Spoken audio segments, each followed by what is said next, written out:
कृष्णा। जय श्री कृष्णा। श्रीमद् भागवत गीता के पहले अध्याय का 11वां श्लोक मैं आपके सामने प्रस्तुत कर रहा हूँ।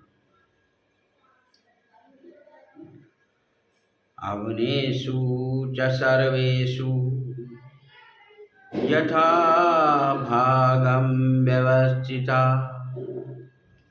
भीष्मेवाभिरक्षन्तु भवन्तः सर्वैव हि।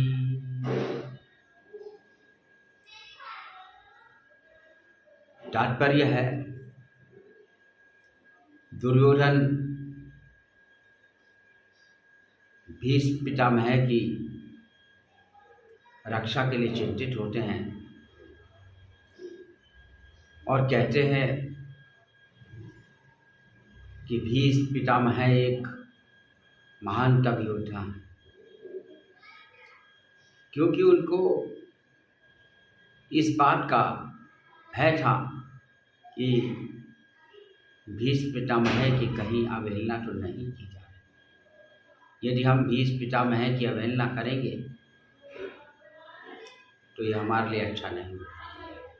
तो उन्होंने अपने संग साथियों को कह दिया कि आप समस्त मोर्चे पर भीष्म पितामह की रक्षा के लिए खड़े रहें, आपकी व्यूह रचना को कोई तोड़ ना सके कहीं, क्योंकि अब वो वृद्ध भी हो गए थे, बहुत वृद्ध हो गए थे।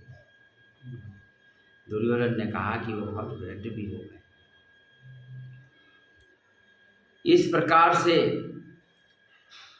दुर्योधन यह भी जानता था कि गुरु द्रोणाचार्य और भीष्म पितामह उनकी सेना का संरक्षण कर रहे थे। उसको इस बात का भी ज्ञान था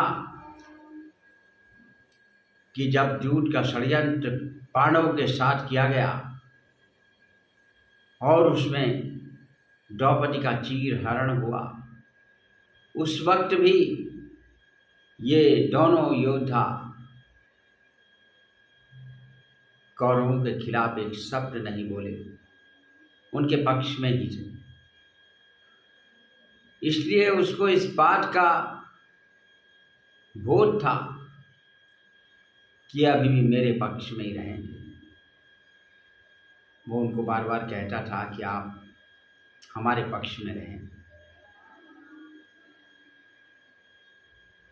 और दुर्योधन ने सदैव षड्यंत्रकारी कार्य किए और षड्यंत्र से हमेशा विजय प्राप्त करना चाहा, लेकिन भीष्म पितामह संकल्पित थे अपने राज्य के प्रति। इसलिए उन्होंने कौरव की सेना से ही युद्ध किया, कौरव की सेना के साथ ही पांडवों से युद्ध किया। इसी प्रकार मित्रों, संकल्प के साथ कार्य करने से ही सफलता प्राप्त होती है। यही संदेश गीता आपको देती है। योगी राज कृष्ण के वचन है श्री गीता, संसार के कल्याण का चिंतन है श्री गीता। जय श्री कृष्णा। जय जय श्री कृष्ण।